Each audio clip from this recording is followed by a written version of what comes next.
Hello dear students, again myself Saurabh Rai and today's topic is solution.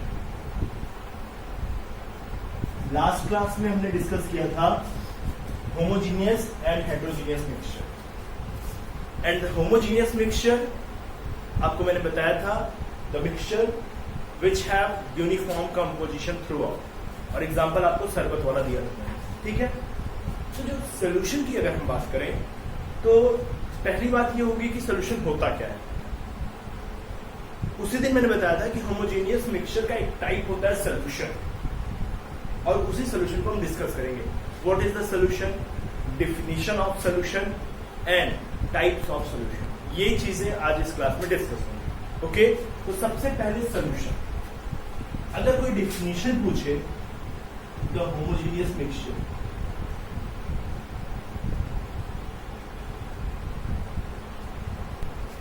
the homogeneous mixture of two or more than two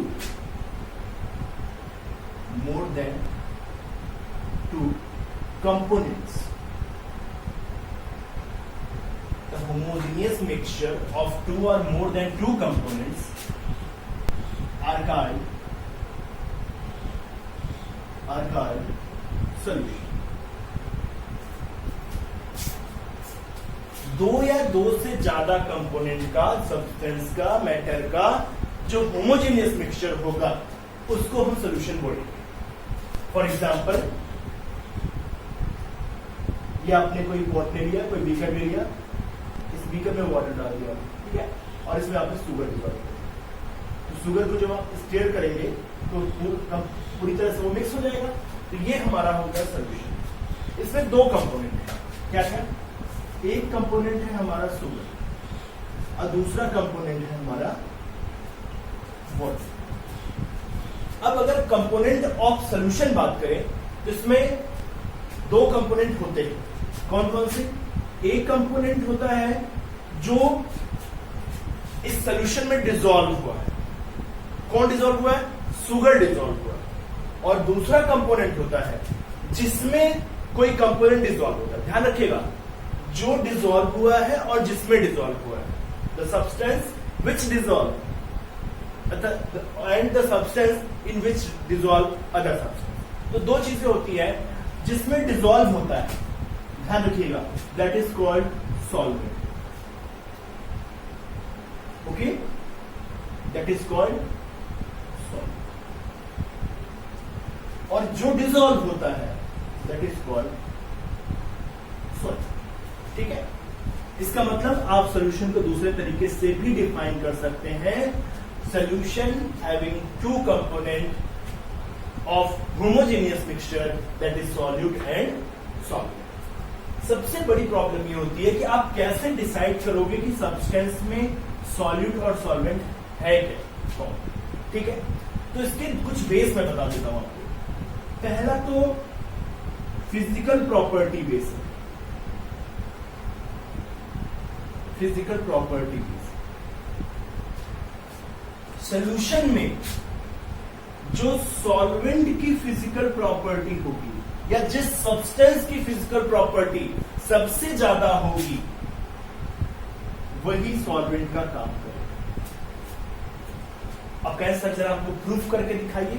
चलिए हम आपको proof करके दिखाएंगे। Sugar और water आपने लिया, शुगर वाटर। शुगर की क्या टेंडेंसी है? स्टेट इसका सॉलिड है, शुगर सॉलिड स्टेट में मिलता है और इसके अंदर स्वीटनेस है, ठीक, दो प्रॉपर्टी। इधर बात करें तो ये लिक्विड है, ठीक, और ये टेस्टलेस है। लिक्विड है तो वेपराइजेशन भी होगा, बॉइलिंग भी होगी और इवेपोरेशन भी होगा। लिक्विड है तो फ्लूइडिटी का कैरेक्टर भी होगा ना। और यहां सॉलिड है तो सॉलिड की मेल्टिंग होती है और ये रिजिड होता है, ठीक है। अब जरा ध्यान दीजिए, मैंने दोनों की 4-4 प्रॉपर्टी यहां पे नोट की। जब मैंने दोनों को मिक्स किया, when we mix sugar with water, then what happened? Which substance remains its property constant?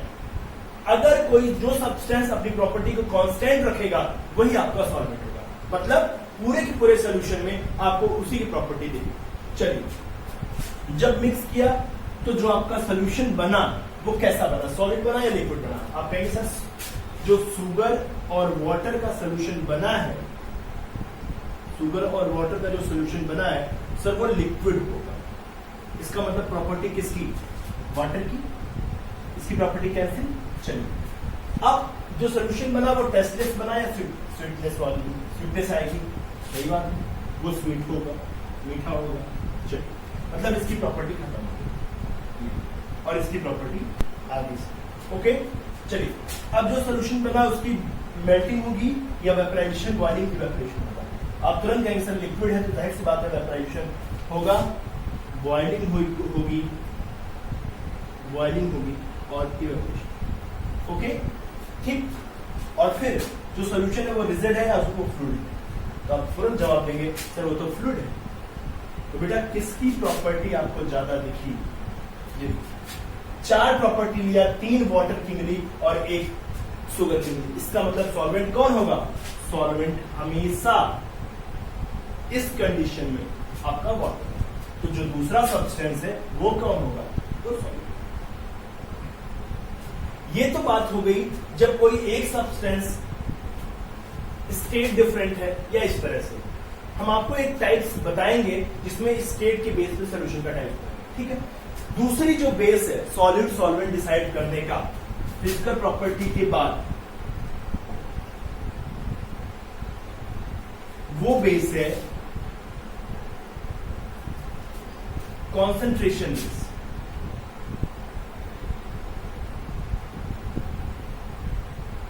Concentration हम थोड़े से टाइम के बाद डिसाइड करेंगे, ठीक है ना। तो ये टर्म अभी हम छोड़ते हैं क्योंकि आपको कॉन्सेंट्रेशन नहीं पता। या आपको एक छोटी सी लाइन में हम बता दें, जैसे आपने मिल्क ले लिया, कॉन्सेंट्रेशन को हम पूरी तरह से डिस्कस करेंगे अभी जो टॉपिक पढ़ रहे हैं वही, और आपने वाटर ले लिया, ठीक है। ये हमारा मिल्क हो गया और ये दोनों का अमाउंट सेम है, 1 लीटर, 1 लीटर हमने दोनों लिए और दोनों को हमने मिक्स कर दिया, ठीक। अब 2 लीटर का सॉल्यूशन हमारा बना। अब अगर आपसे पूछे कि बेटा कौन सॉल्यूट कौन सॉल्वेंट होगा, तो आप क्लियरली रिप्लाई करिएगा सर वाटर में जो वैकेंट स्पेस होगा, पार्टिकल के बीच जो डिस्टेंस होगी वो ज्यादा होगी, ठीक। बट मिल्क में प्रोटीन है, विटामिन है, कार्बोहाइड्रेट है, बहुत ऐसे पार्टिकल है जो प्रेजेंट है। दूसरी लाइन अगर मैं आपको आपकी लैंग्वेज में कहूं तो मिल्क जो है वो गाढ़ा है, मिल्क जो है वो डेंस है और ये जो है वो लाइटर है। तो स्पेस जहां पे होगा वहां पे कोई जाके सेट करेगा, वहां पे कोई जाके मिक्स करेगा। तो ऐसी कंडीशन में इसे बोलते हैं कि जो गाढ़ा होगा वो हमेशा सॉल्यूट का काम करेगा और जो पतला होगा वो हमेशा। अब ये गाढ़ा और पतला ये कॉन्सेंट्रेशन देखते हैं, हम बाद में बताएंगे। तीसरा जो बेस होता है आपका वो होता है क्वांटिटी बेस, ठीक है। क्वांटिटी बेस का क्या मतलब है? जिसे आपने इसी की जगह अगर आपने 5 लीटर मिल्क ले लिया और 1 ही लीटर वाटर लिया, 5 लीटर मिल्क लिया और 1 ही लीटर वाटर लिया, तो यहां पे जो 5 लीटर मिल्क है बेटा ये तुरंत सॉल्वेंट का काम करेगा। क्यों?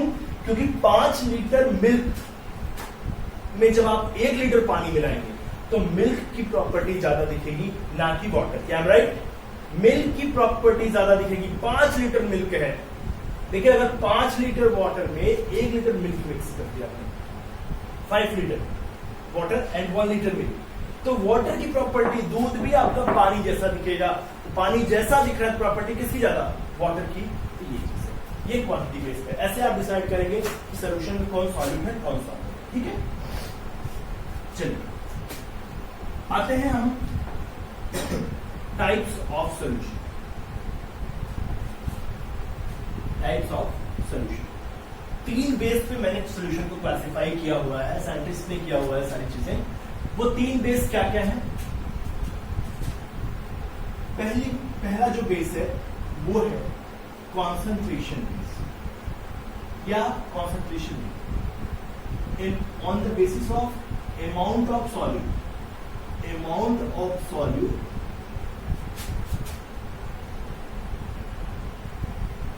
In solution.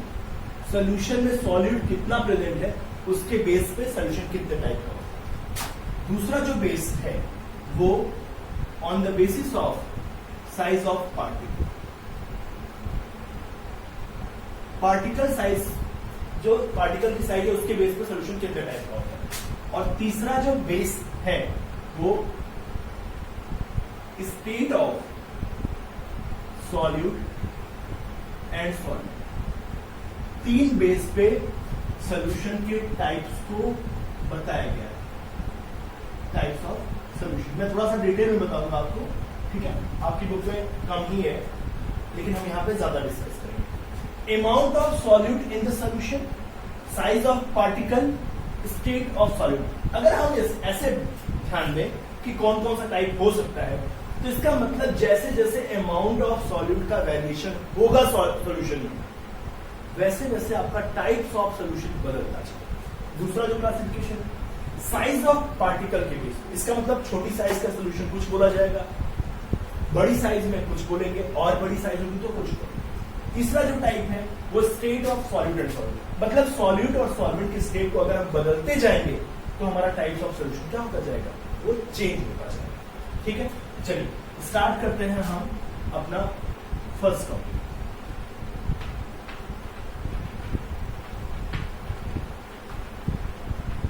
पहला जो है वो अमाउंट ऑफ सॉल्यूट के बेस, पहला जो टाइप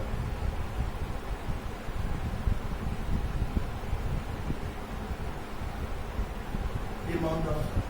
चलिए एक एग्जांपल के थ्रू हम आपको पूरा का पूरा टाइप्स बता देंगे। ये हमारा कंटेनर है कोई, और इसमें हमने मिक्स किया है 2 लीटर। अब अगर हम इसमें 10 ग्राम शुगर डिजॉल्व करें तो ये जो आपका सॉल्यूशन बनेगा शुगर विथ वाटर, इसमें अगर हम कहें कि शुगर का जो अमाउंट है वो बहुत कम है वाटर के कंपैरिजन में, है clear? Other language sugar is solute, तो हम कहें कि सॉल्यूट का जो अमाउंट है, वाटर इज सॉल्वेंट, वो सॉल्वेंट के कंपैरिजन में बहुत कम है। जब भी ऐसी कंडीशन आपको मिले कि the amount of solute is very less present in comparison to solvent और इन द सॉल्यूशन, अगर सॉल्यूशन में सॉल्यूट का अमाउंट बहुत कम है, then the solution is called dilute solution.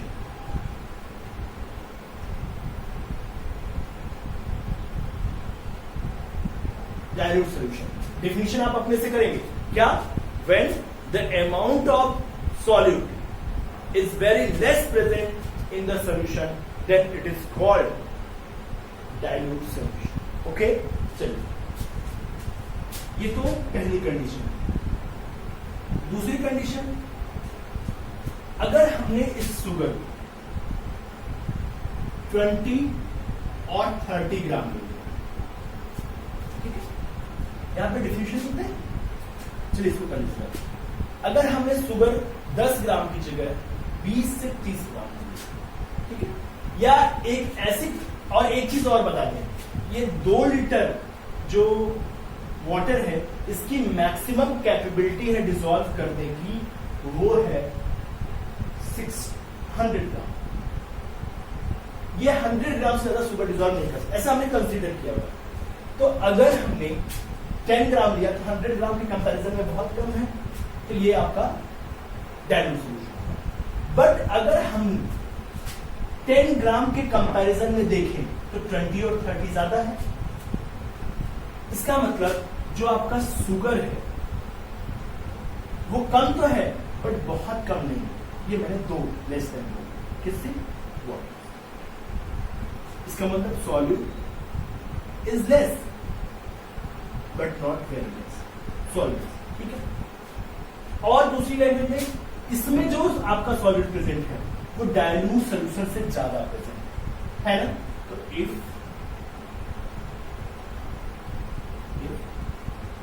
the solution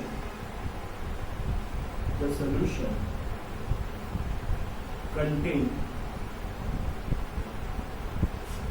more solute than dilute solution,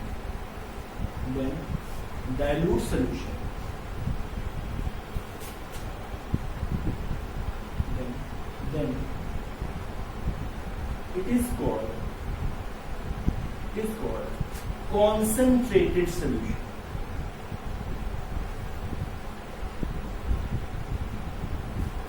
ठीक है, ये तो कंपैरिजन में हुआ। दूसरी चीज है कि अगर हम इस 10 ग्राम को रिमूव कर दे, ध्यान रखिएगा मैं कंपैरिजन की भी बात कर रहा हूं अलग से। अगर हम इस 10 ग्राम को रिमूव कर दे और केवल 20 और 30 ग्राम कंसीडर करें तो 100 ग्राम के कंपैरिजन में ये बहुत कम है। 10 ग्राम को रिमूव करने के बाद जो 20 और 30 ग्राम वाला सोल्यूशन होगा that is called dilute solution, ध्यान रखिएगा। लेकिन हाँ 10 ग्राम के कंपैरिजन में बात करेंगे तो ये कॉन्सेंट्रेटेड होगा। अब अगर हम इसको 40-50 ग्राम कर दें तो 40-50 ग्राम 20 और 30 के कंपैरिजन में क्या होगा, ये कॉन्सेंट्रेटेड हो जाएगा और ये डाइल्यूट हो जाएगा। 20-30 कब कॉन्सेंट्रेटेड था, जब हम 10 ग्राम की बात करते हैं। ध्यान से समझिएगा, कोई दिक्कत नहीं होगी। हाँ 100 ग्राम के कंपैरिजन में ये ठीक ठाक है, 40-50 तो ये कॉन्सेंट्रेटेड हो जाएगा। लेकिन हाँ अगर 60-70 है तो कोई कंपैरिजन नहीं, सीधा आप कहेंगे sir it is concentrated solution. ठीक है, that is the concentrated solution. तीसरा,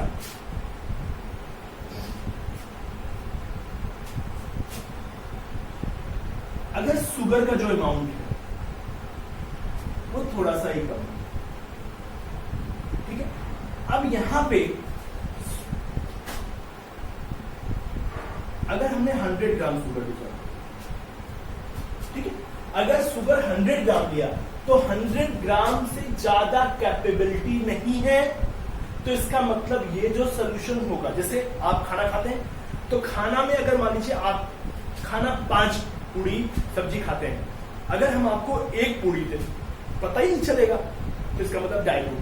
ठीक, 2 पूड़ी दें तो 1 पूड़ी वाले के कंपैरिजन में थोड़ा सा ज्यादा मिला तो उसको कॉन्सेंट्रेटेड बोल सकते हैं। लेकिन अगर 5 खाते हैं 3-4 मिल गई तो अच्छा खासा कॉन्सेंट्रेशन है, ठीक। लेकिन अगर 5 खाते हैं और 5 ही मिल गई तो पेट तो भर जाएगा कि नहीं। तो ऐसी कंडीशन में आप सेटिस्फाई हो जाए। उसी को साइंस की लैंग्वेज में, केमिस्ट्री में सॉल्यूशन के फॉर्म में बोला जाता है सैचुरेटेड सॉल्यूशन।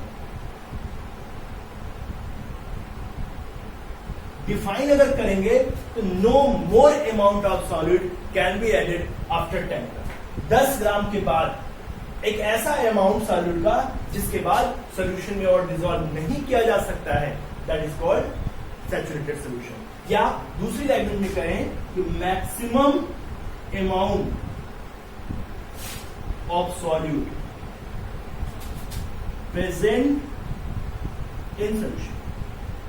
अगर सॉल्यूशन में सॉल्यूट का मैक्सिमम अमाउंट प्रेजेंट है उसको क्या बोलेंगे, सैचुरेटेड सॉल्यूशन। ठीक है, नेक्स्ट जो टाइप है आपका, अगर आपने 100 ग्राम से थोड़ा सा भी कम दिया, 5 पूड़ी से थोड़ा सा भी कम दिया, खाना खाने जाते हैं पता लगा कहीं पे 1 पूड़ी कम हो गई, तो आप ये नहीं कहते कि हमको 1 पूड़ी कम हो गई, आप ये कहते हैं कि सर खाना ही कम हो गया।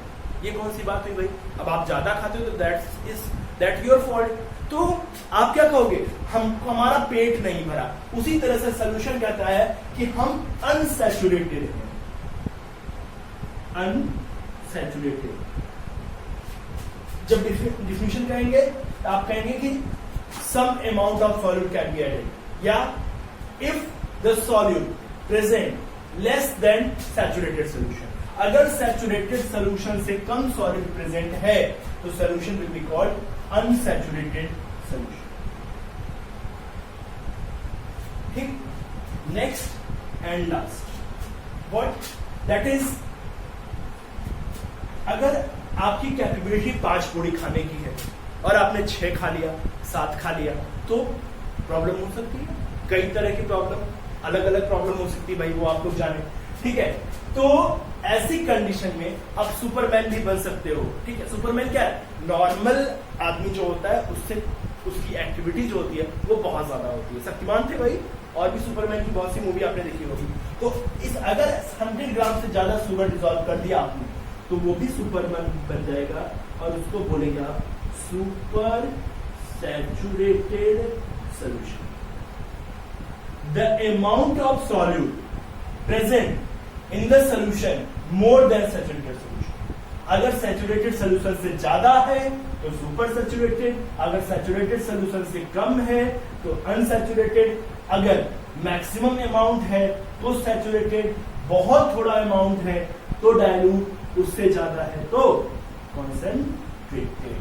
That is the types of solution on the basis of amount of solute. ठीक है, कोई कंफ्यूजन होगा तो बताइएगा। ठीक, चलिए अब बात करते हैं on the basis of size of particle. इसको हम एक चार्ट के थ्रू आपको समझाएंगे।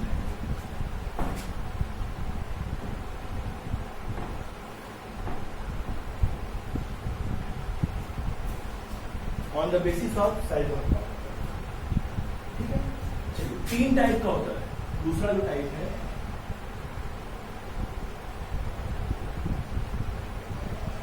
On the basis of size of, 3 type का सोल्यूशन होता है, ट्रू, कोलॉइडल एंड सस्पेंशन।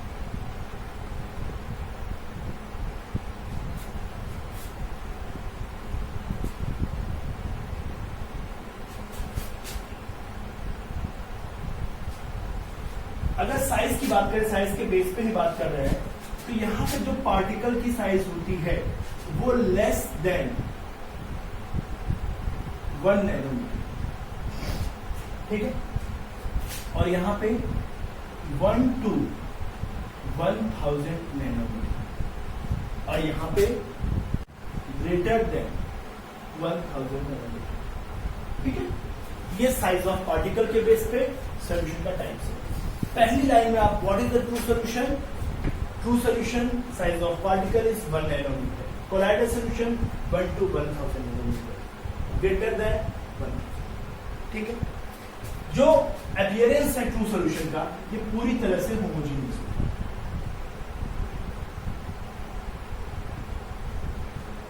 पूरी तरह से होमोजीनियस होता है। ये लुकिंग लाइक होमोजीनियस,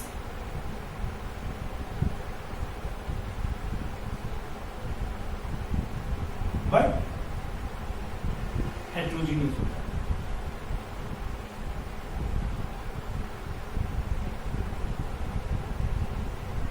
ठीक,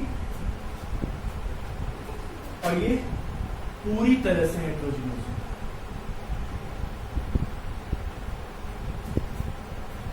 ठीक है, ये आपका, इसमें होमोजीनियस पढ़ा है आपने, ये आपको दिखता नहीं। ठीक है, और ये आपको दिखाई।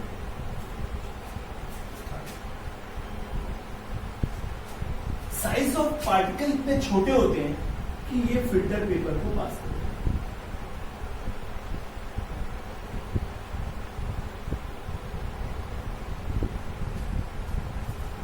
ठीक है, और इनके लिए एक स्पेशल फिल्टर पेपर आता है, जिसे आप अल्ट्रा फिल्ट्रेशन भी करते हैं। ये नॉर्मल फिल्टर पेपर से पास नहीं होते, not pass by normal filter. जब भी आप इसको पास करोगे फिल्टर पेपर के थ्रू तो ट्रू सोल्यूशन ईजिली हो जाएगा। क्यों? क्योंकि साइज ऑफ पार्टिकल कम है।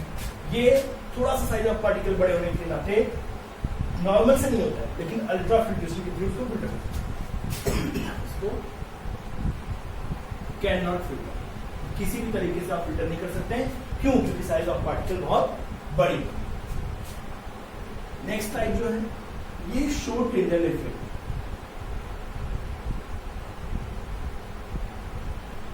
टिंडल इफेक्ट शो करता है। टिंडल इफेक्ट क्या होता है हम इसी क्लास में पढ़ेंगे कि what is the Tyndall effect.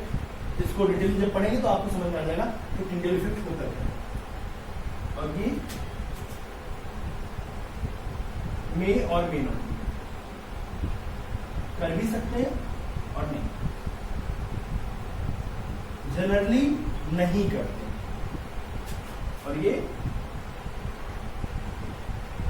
Not so टिंडल। दो चीज आपको बतानी है, टिंडल इफेक्ट और ब्राउनियन। ठीक है, तो ये 2-3 पॉइंट्स अपने पास रखिएगा, इसको दिमाग में रखिएगा, जब हम बताएंगे तो आपको समझ में आएगा। यहां पे आप ब्राउनियन मोमेंट को ऑब्जर्व कर सकते हो।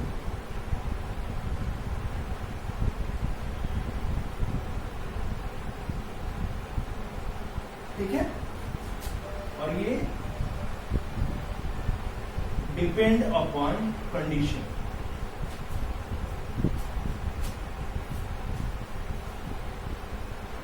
ठीक, और ये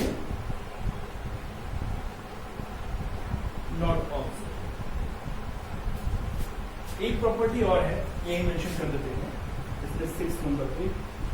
इसको आप माइक्रोस्कोप से या नेकेड आई के थ्रू नहीं देख सकते। नॉट seen by microscope और नेकेड आई।